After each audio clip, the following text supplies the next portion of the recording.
single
that the hallmark of science lies in the fact that all scientific statements must be systematically verifiable, that is systematic verifiability, that there must be a dichotomy between fact and value.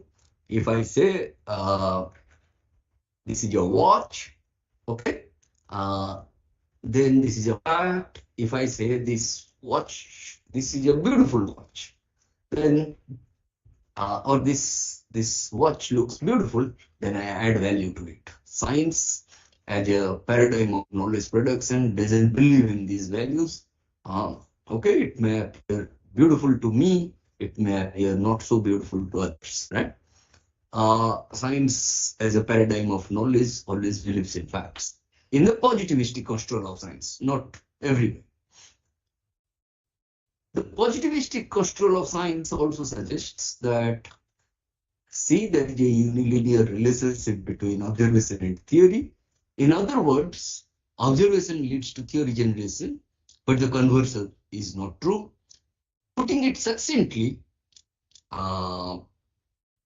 theory is based on observations, or theory depends on observations, whereas observations are theory independent. I mean, we have discussed all these things. And then such positivistic control of science was most systematically attacked by Popper when he said, what is the central question of philosophy? He said the central question of philosophy is the problem of cosmology. What is the problem of cosmology? The problem of cosmology is the problem of understanding our world, including ourselves as part of the world. That's the most reflexive position that Popper was trying to do. He was trying to deal with two contexts. Initially, he said that, but he was more interested in dealing with context of justification and refuses to say anything about the context of discovery, precisely because he wanted to provide an explanation through context of justification. Okay? If For positivists, the hallmark of science lies in the fact that all scientific statements are systematically verifiable. Then for Popper, the hallmark of science lies in the fact that all scientific statements must be systematically falsifiable. That's how he provided that hypothetical deductive model that science always starts with identification of a problem. Once the problem is identified, then you need to provide a tentative solution to a problem or hunch in the form of a hypothesis, and then it undergoes, or it goes through the process of test implications. I mean, when I say test implications, I mean it undergoes the process of falsification. If it is falsified, then it is subject to refutation, and if it is not falsified, then it is subject to corroboration. I mean, you need to keep your hypothesis permanently tentative. Okay. In such circumstances, Popper tried to look at the methods of science in contradistinction with inductivism and positivism. Okay.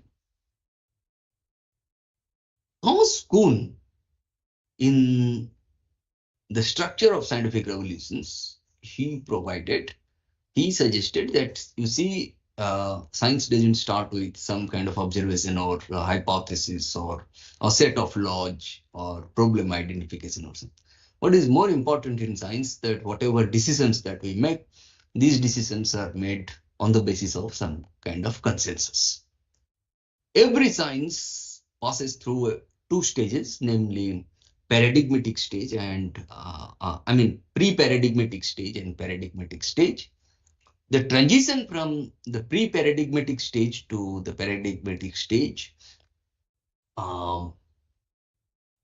is indicative of the convergence of opinions through forging a paradigm. Each paradigm witnesses normal science, norm-bound science, puzzle-solving activity, tradition-bound activity, and so on. Within normal science, we tend to encounter anomalies, I mean, unanticipated or unexpected occurrences of happenings.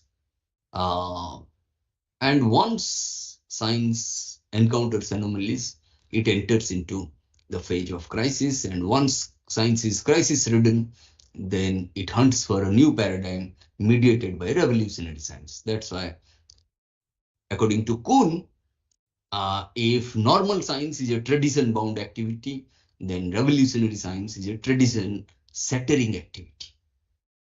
Okay? That's how he tried to look at the methods of science, whether inductivists or rationalists or positivists or Popper or Kuhn. They all maintained one thing, that is the demarcation between science and non-science. Okay? Which was most systematically attacked by Paul Feyerabend. Feyerabend suggested that this kind of demarcation between science and non-science will not work. He provided an anarchistic theory of knowledge. According to Feyerabend, that there are two conditions, namely consistency condition and correspondence condition, which guide or which have guided the hitherto existing methods of science. That according to the consistency condition, the new theory must be consistent with the hitherto existing theories, and according to the correspondence condition, the new theory must correspond to the hitherto existing facts. Okay, which is often referred to the law and order philosophy of science, according to Feyerabend, that we must reject these conditions for the growth of science and its methods. Okay, the job of such exercise is not to suggest that there can be the method of science, there can be a single method of science. Our objective here is to hammer the point that there cannot be any single method of science. Okay. When you look at such uh, uh, delineation about methods of science, then what are the ethos of science? Okay. When I say ethos of science, uh, I mean, or institutional imperatives of science, there are four ethos of science. One, uh, communism. Two, universalism. Three, disinterestedness. And four, organized skepticism. Communism suggests that there cannot be any private property in science. Whatever somebody has invented or discovered, it's for the public good, it's for the public to use. Uh, Universalism suggests that the acceptance or rejection of any scientific claim should not depend upon the individual's personal or social background. Universalism tries to promote an open and democratic society. Careers be mandated to merit only.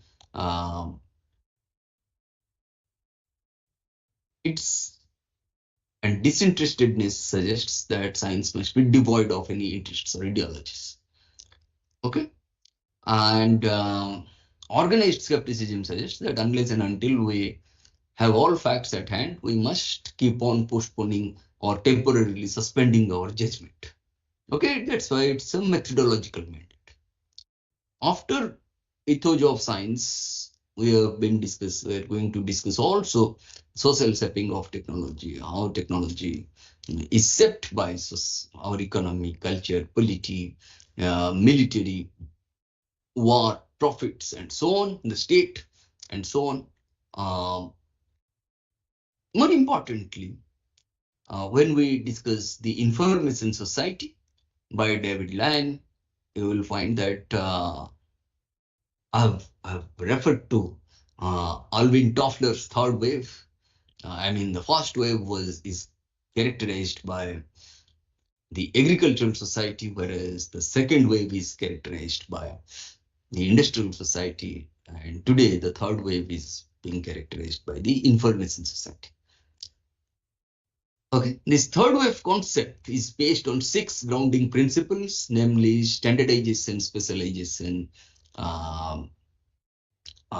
synchronization, maximization, concentration, and centralization. Okay, and it is very much based on Bell's concept of post-industrial society, where Bell suggested that knowledge and information have supplanted labor and economy as the dominant variables of our society. Uh, um, uh, Service industries have become more important than manufacturing. Technicians, professionals, they have got more prominence in this post-industrial society or information society. In such circumstances, what we have discussed, how what are the factors that impact information technology, that is commercial factors, government factor, military factor, and so on. What are the political and global aspects? What is the meaning of information workers in an information economy? What is the kind of information culture that we have produced? Okay, and how Marx's concept of class is being rejected, reasserted, and reconceptualized by the emergence of such information society. Okay. Well, we are also going to discuss the kind of social shaping of technology, social construction of technological systems, and so on, is very much based on the works by Donald McKenzie and U.D. Walkman and Wee-Bey Biker and so on. And Then we'll discuss science and technology policies in India, starting from 1958, Scientific Policy Resolution, Technology Policy Statement of 1983, Science and Technology Policy of 2003, and Science, Technology and Innovation Policy of 2013, and the new Science, Technology and Innovation Policy of 2019-20. Okay, I'll stop here, and if there are certain questions, somebody has raised a hand. Nilkantha Devnath. Hello, sir. Can you please raise the question. Hello. Yes. How hello, are sir. you? Yeah, I'm good, sir. Sir, I had a question. No, that there was a question about I think Paul Feyerabend. Am I spelling it right? Feyerabend. Yeah, Feyerabend. Paul Feyerabend. Yeah. So the question was like this. If I remember it like this, it was like what kind of methodology that Feyerabend's idea that indicates, right? Some question like that. So option was like that. I think something singular methodology, pluralistic methodology, agnostic methodology like this. Huh? So the correct answer was pluralistic methodology. But there is also option of the agnostic methodology, right? So I choose that option. So I think it's also correct, because what Feyerabend is saying, there is no like we don't have to stick to one methodology alone, right? We have to check all the methodology. So this is, I think, this is sounds like agnostic, no? Okay. What is agnosticism? Nilkantha? I think agnostic. I think the meaning is. I think I think it's the people who don't believe in one single religion. That no, not like this. Sorry. I'm wrong. Okay. Yeah. This is that the agnostic people don't believe in God, but they also don't believe this idea. But they are also not atheists. Like they say, like there could be God. There could be God, but there could also not be God. Something like this. Agnosticism means when I am not sure about anything. Yeah. Right? It may be God, it may be science, it may be religion, it may be region, it may be ethnicity, it may be nationalism. I'm not certain about anything. Is it okay, beta? Yeah, sir. Fine. Yeah. But Feyerabend, it's not like that Feyerabend was not sure about anything.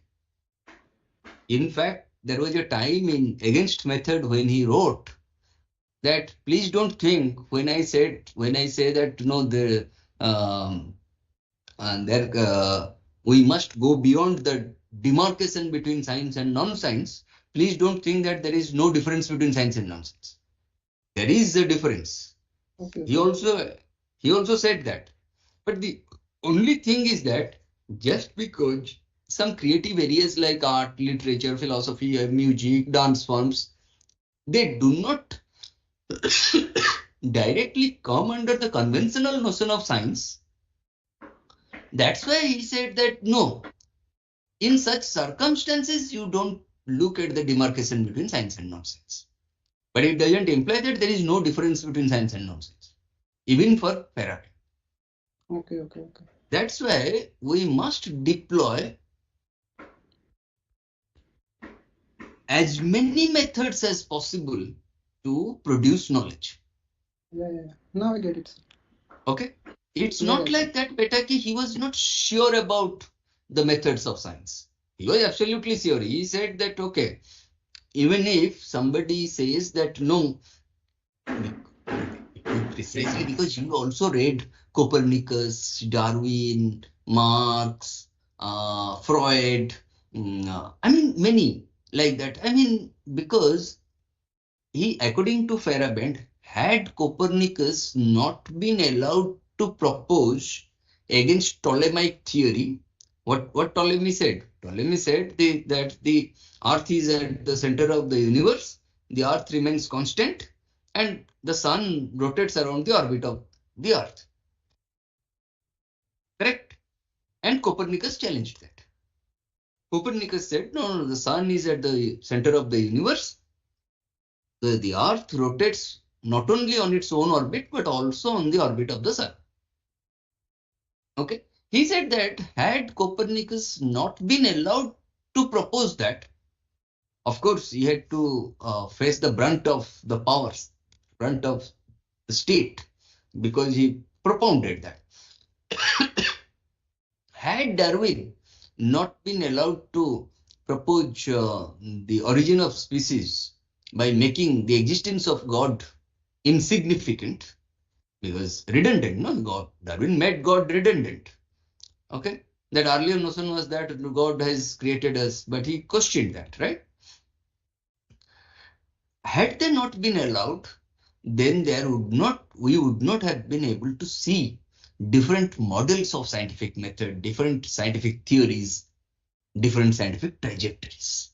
In such circumstances, Nilkantha, he was saying that no, we must go beyond the binary between science on the one hand and non-science on the other, so that there will be growth of scientific theories along with methods. That's why we must deploy as many methods as possible to produce knowledge.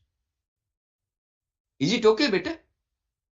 I'm sorry, I'm sorry, I just muted, no? Okay. Yes, sir, okay. yes, sir. It was good, sir. I understood, no? Okay. Clear. Okay. Thank you, sir. Yeah. Okay. Thank you. Is there any other question? No, sir, I'll ask. Okay, fine.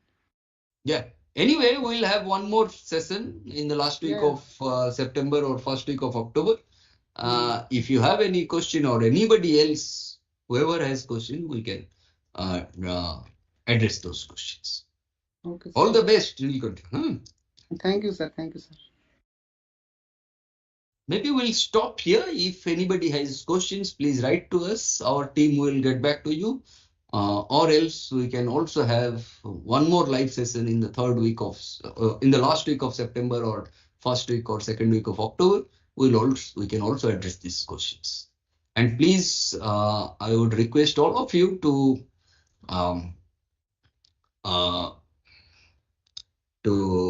be serious about your weekly assignments, in attending the lectures, and also the final examination, because weekly assignments, they carry 25% of the weightage and 75% from final examination. Please try to be a little more serious about not simply examinations, but also about the lectures. Thank you. All the best. Thanks a lot. Actually, direct